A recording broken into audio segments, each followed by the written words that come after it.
दोस्तों, दुनिया में ऐसे कई सारी जेलें हैं जो अपराध करने वाले कैदियों को सजा देने के लिए बनाई गई है। उन्हीं में से कुछ जेल ऐसे भी हैं जिनके नाम सुनते ही कैदियों के पसीने छूट जाते हैं और उनमें से एक जेल है सेलुलर जेल। शायद आप में से कईयों को इस जेल के बारे में पता भी हो, बट अगर किसी को नहीं पता है तो मैं आपको बता दूं कि वह जो जेल है यानी कि सेलुलर जेल, उसे हम काला पानी के नाम से भी जानते हैं। काला पानी आजादी से पहले अंग्रेजों द्वारा भारतीयों पे किए गए बेपनाह जुल्म की दर्दनाक कहानी है। Welcome back to my channel सरीपीडिया और आज मैं आपसे शेयर करने वाली हूँ काला पानी जेल के बारे में। आखिरकार क्यों वहाँ के जो कैदी है उस जेल के बारे में सुनते ही उनके पसीने छूट जाते हैं। आखिरकार ऐसी क्या सजा दी जाती थी? तो चलिए चलते हैं वीडियो के अंदर और जानते हैं इस जेल की दर्दनाक कहानी। दोस्तों, सेलुलर जेल भारत के केंद्रीय शासित प्रदेश अंडमान एंड निकोबार द्वीप की राजधानी पोर्ट ब्लेयर में स्थित है, जिसे लोग आज काला पानी के नाम से भी जानते हैं। आप लोग सोच रहे होंगे कि आखिरकार सेलुलर जेल का नाम काला पानी क्यों पड़ा? तो उस जेल के चारों तरफ जो था सिर्फ समुंदर ही समुंदर था। दूर दूर तक जमीन का कोई नामो निशान नहीं था, जिसके कारण इसे काला पानी जेल के नाम से ये जाना गया। ब्रिटिश हुकूमत ने इस जेल का इस्तेमाल आजादी के लड़ाई में हिस्सा लेने वाले स्वतंत्र सेनानियों को कैद करने और उन्हें सजा देने के लिए किया था। इस जेल का निर्माण ब्रिटिश हुकूमत के दिमाग में 1856 यानी कि पहली क्रांति के बाद ही आ गया था और उसके बाद 1896 में इस जेल को शुरू करने की प्रक्रिया आरंभ हो गई। अंडमान निकोबार द्वीप के घने जंगलों को काटकर जेल के लिए जगह खाली करने का काम जो था वह शुरू हो गया था। बट वहाँ पे जो काम करने वाले जो लोग थे, उन्हें वहाँ की जो क्लाइमेट थी और उस घने जंगल में बसे सांप, बिच्छू और साथ ही साथ उन्हें मलेरिया ने भी काफी जकड़ लिया था। उन्हें काफी दिक्कत आई उस जंगल को साफ करने के टाइम पे। सबसे पहले यहाँ अंग्रेजों अधिकारियों के लिए आवास, कमिश्नर हाउस, कॉन्फ्रेंस रूम और चर्च जैसे चीजों का निर्माण किया गया। उसके बाद पूरी जेल पे निगरानी के लिए जेल के बीचों बीच से टावर बनाया गया था। उस टावर से कैदियों पर नजर रखा जाता था और उस टावर के ऊपर ही एक बड़ा सा घंटा लगाया गया था ताकि कभी कोई संभावना खतरा आने से उस घंटे को बजा सके। इसके बाद शुरू हुआ ऑक्टोपस की तरह 7 शाखाओं में फैले विशाल जेल का निर्माण। हर एक जेल 3 मंजिल की बनाई गई थी और इस विशाल जेल में 606 सेल्स बनाए गए थे ताकि इस जेल में लाए गए सभी कैदियों को अलग अलग सेल में रखा जा सके और उन्हें अलग अलग सेल में रखने का सिर्फ एक ही इरादा था कि वह साथ में मिलकर कोई भी स्वतंत्र आंदोलन से जुड़ी कोई भी योजना ना बना सके और अकेलेपन का जीवन जीते जीते वह अंदर से ही टूटते जाए ताकि वह सरकार के खिलाफ कोई बगावत ना कर सके। कई सारे कैदियों ने उस जेल से भागने की भी कोशिश की, बट जैसे कि मैंने आपको बताया उस जेल के चारों तरफ सिर्फ समुंदर ही समुंदर था। आखिरकार वो कैदी भागकर जाते कहाँ? बट फिर भी कुछ कैदियों ने उस जेल से भागने की कोशिश की पर वह नाकामयाब रहे। इसके साथ ऐसा भी कहा जाता है कि वहाँ पे करीब 200 कैदियों ने वहाँ से भागने की कोशिश की बट उन्हें पकड़ लिया गया।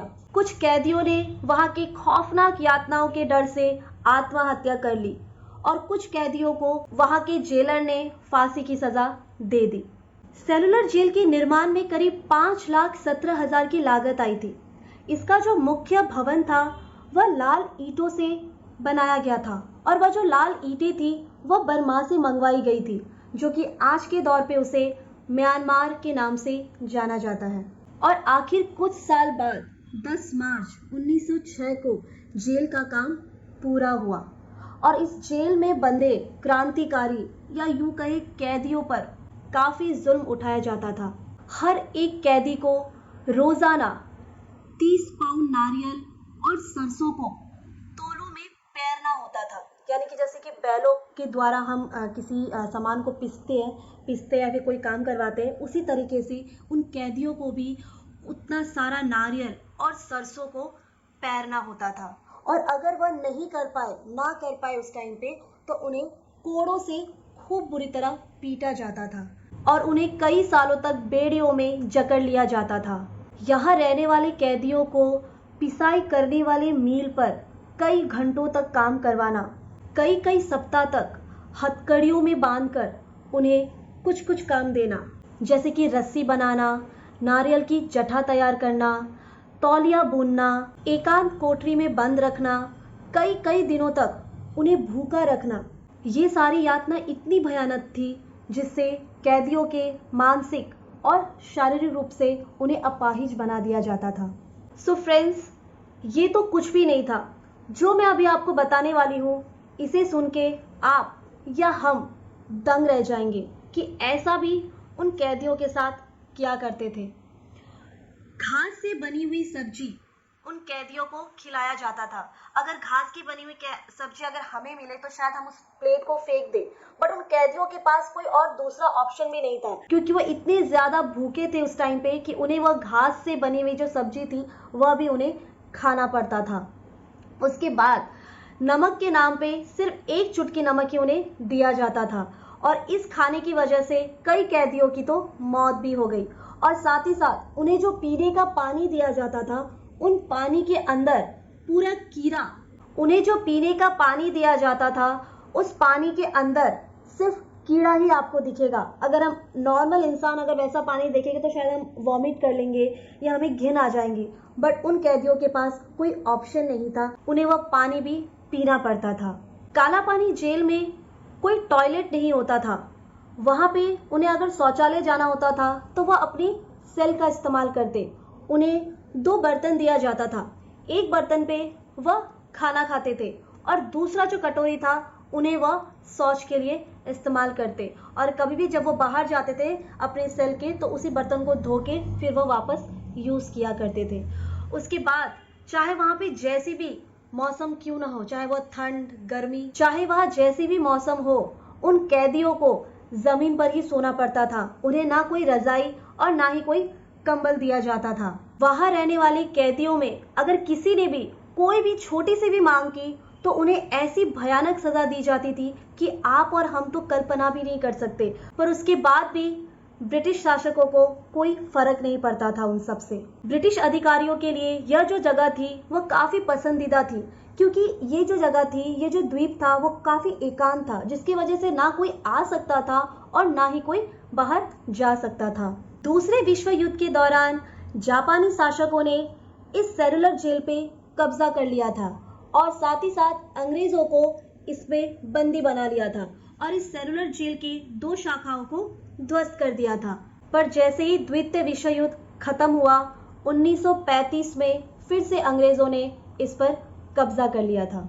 अगर आप सेलुलर जेल पे अगर जाओगे तो आज भी अगर आप देखोगे तो वहाँ की दीवारों पे हमारे वीर शहीदों के नाम लिखे हुए हैं और वहाँ पे एक संग्रहालय बना हुआ है जहाँ पे आपको देखने को मिलेगा कि वहाँ पे जो अस्त्र वहाँ पे रखा गया है, उस टाइम पे स्वतंत्र सेनानियों पर अत्याचार किया जाता था उसी अस्त्रों का इस्तेमाल करके। भारत को आज़ादी मिलने के बाद वहाँ पे 2 शाखाओं को नष्ट कर दिया गया था।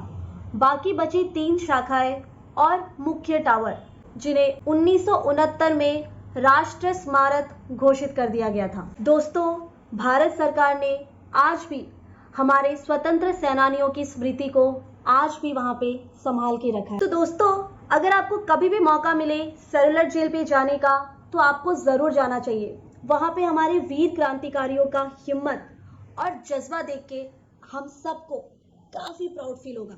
तो जरूर जाइएगा उस जेल पे। अगर आप कभी भी घूमने का कभी भी आपने सोचा है तो वहां पे जरूर जाइएगा दोस्तों। तो आपको मेरा ये वीडियो कैसा लगा मुझे कमेंट बॉक्स में जरूर बताइएगा।